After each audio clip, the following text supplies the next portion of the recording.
spin bowler Josh Baker has died at the age of just 20. Nathan Bryan was just 31 when he died from an undiagnosed heart condition. Clarissa Nichols was studying languages at Cambridge University and had her whole life ahead of her. Footballer Fabrice Mwamba collapsed during a game after suffering cardiac arrest. 4-year-old Caitlin Lawrence was diagnosed with a heart rhythm problem 2 years ago after collapsing on a netball court. Poppy Eagle was a 20-year-old fit, healthy student studying fashion in London. So this is my Joshy. He was fourth in line of my 5 little downies, and now he's wearing St John's. So this was taken the Saturday before he passed away. Why would a 21-year-old woman who's completely fit and healthy, who plays football every week, why would she collapse? But 12 young people die every week in Britain from undiagnosed heart problems. It was just always really funny. Always making jokes. He was a comfort to be around.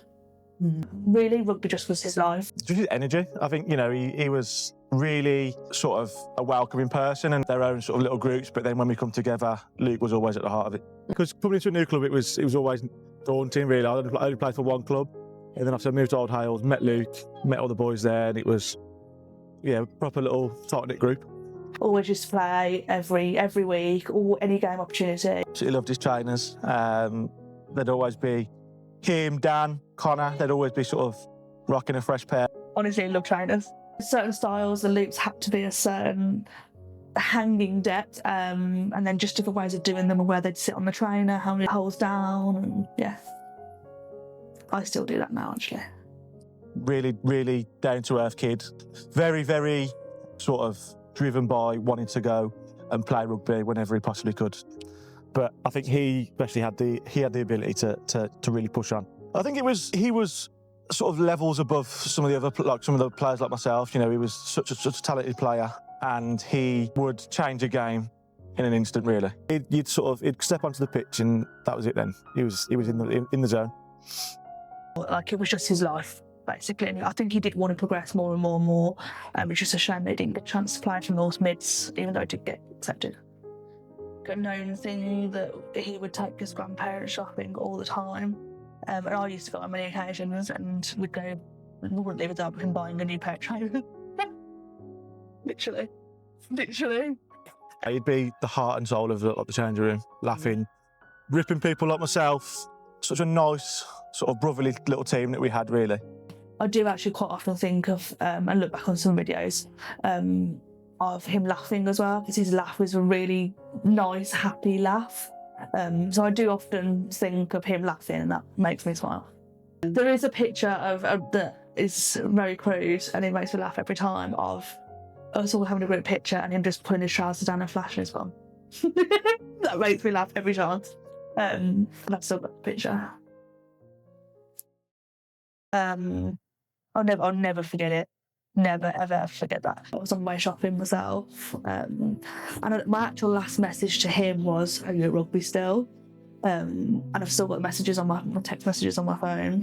When I got a phone call off my mum, she came and picked me up, and that car, how it didn't have dents from the inside, I don't know, because I was obviously, as you can imagine, very, very upset. We made our way to the hospital, and again, the anger came out, and frustration came out, and obvious emotions, and shock.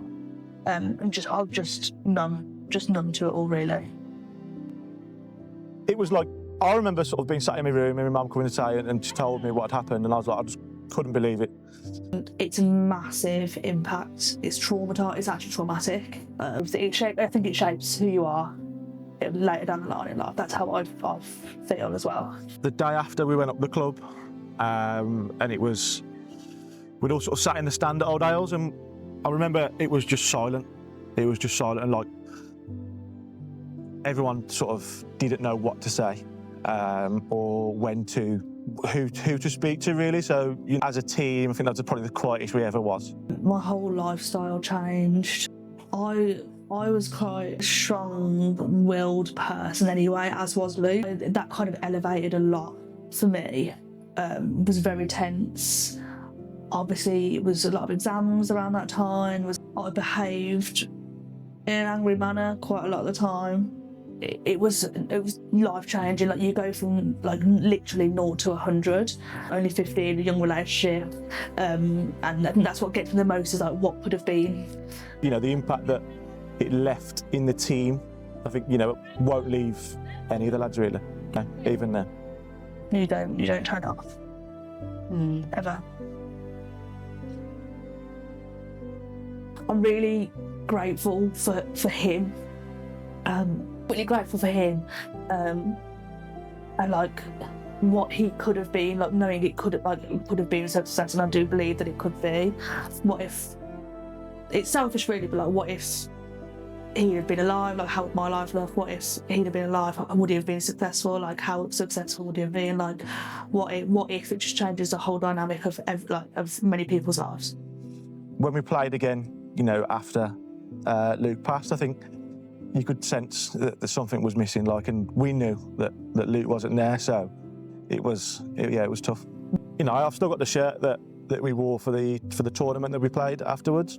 I'll never ever get rid of that top. There's a photo that we've got after the game, and it's just all the lads sort of together. I think that's probably one of the last times that, as a collective, we sort of played together.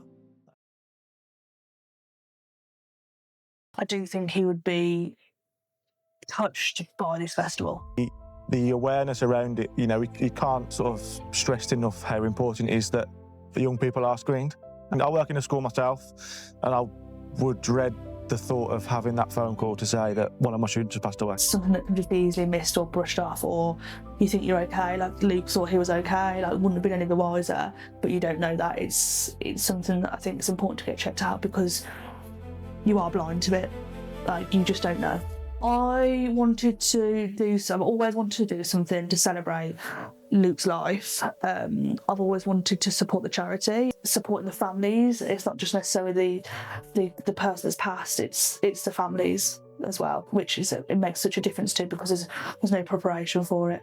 Life goes on, and it's just nice to bring the focus back to and remembering back to Luke. I just hope that everybody enjoys themselves and celebrates and enjoys. That's what I want from the festival. I think he'd really enjoy the whole experience of it, and the live music and just the beats, like just the fun around it, I guess, yeah. And the rugby side of it as well, to combine the two, I think's really exciting. I think it's a friend that I'll never forget. Couldn't have done what I've done, or I wouldn't be who I am today if it wasn't for him. Absolutely.